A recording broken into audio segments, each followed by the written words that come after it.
Hey everybody, it's 4:30. It's the 5th day of February 2022. It's 63 degrees and sunny. I know I said I'm normally not going to vlog on the weekends, but I just finished my marathon of the Legend of Vox Machina on Amazon. So here are my initial thoughts. It's not going to be long and drawn out. I will do a more in-depth review, or as well as I can. But I'm feeling really awful right now. Cold or allergies or who knows. So this is my minute, 30-second, whatever. So my initial opinion, feelings coming out of just marathoning it, is kind of just, man, I don't love it. I don't hate it. There are parts of it that are fun. I think I laughed once. The foul language is definitely there, and the nudity and everything else. If you're ever wondering where the new stereotype of bards just being horn dogs and sort of stupid and not cool and awesome came from, yeah, it's Scanlen. I mean, if anything has done more to ruin bards other than Scanlen, I'm not sure what. But yeah, thanks for ruining my favorite class, Scanlen, or one of my favorite classes. Yeah, so animation great, voice acting. I gave the voice acting a C. Because it just feels like stereotype characters. I know that's going to get me in trouble. I gave the story a C. Just I mean, everybody has a dark backstory. Everybody has, self-doubt. Everybody's got something wrong with them. They're all broken. They're not your typical heroes. It's like, yeah, I'd seen this all before. In the 80s. It's every D&D anime that came out, There's a lot of anachronisms. There's a lot of stuff that just you're supposed to just accept at first glance without ever having been given explanation. Oh, it's a blue dragon. What the fuck is that? If I don't play D&D, I don't know what a blue dragon is. I don't know. If I'm watching this as somebody who's not in on the joke, I have no clue what's going on, and nothing is ever explained. So if I'm going to compare this to the other show that, just recently ended that Amazon also has that's based upon an IP, I'd have to compare it to Invincible or Wheel of Time. Which are both well-established IPs with huge fan bases that I went in watching Invincible without no clue. I went in watching Wheel of Time with no clue, and I went in watching this with no clue. As a D&D player, sure, yeah, I recognize some stuff, but I'm still like, yeah, no, wait, no, wait, no, how can you? But, I mean, you're casting a 6th-level spell, but do you only know one spell? The cleric is not a cleric, she's a sorcerer.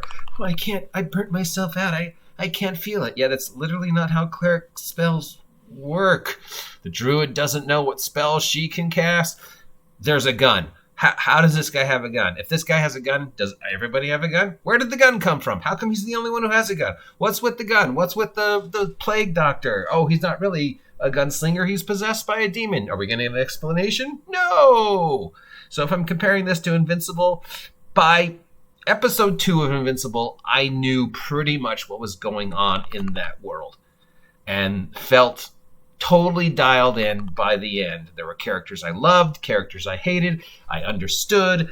I knew the world of Invincible without ever reading the comic, and I wanted to know more.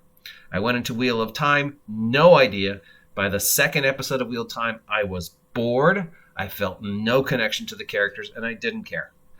So I went into this with, no real understanding, because remember, I've never watched the show, so I have no real understanding of what's going on in Critical Role. I watched it, and I'm like, as a D&D guy, I get a few things, but still, I want things explained. I don't know what's going on. If I have no idea what's going on, and you're not explaining to me what's going on, other than everybody has a dark backstory that we'll get to. That's all going to lead up to an encounter with Vecna. Oops, spoilers. Yeah, I don't love it. I don't hate it. It's just kind of meh. It feels like this is all things I've seen before. I hate Scanlen. I don't really like Percy. Grog just feels like a joke. The twins are kind of interesting. The gnome cleric who isn't a cleric. The druid might be my favorite character, and the bear, of course. Who doesn't love the bear? I want to see more of the bear. Instead of doing Vox Machina, just do the mini series with the bear. Do Trinkets Honey heist. I think that will get you.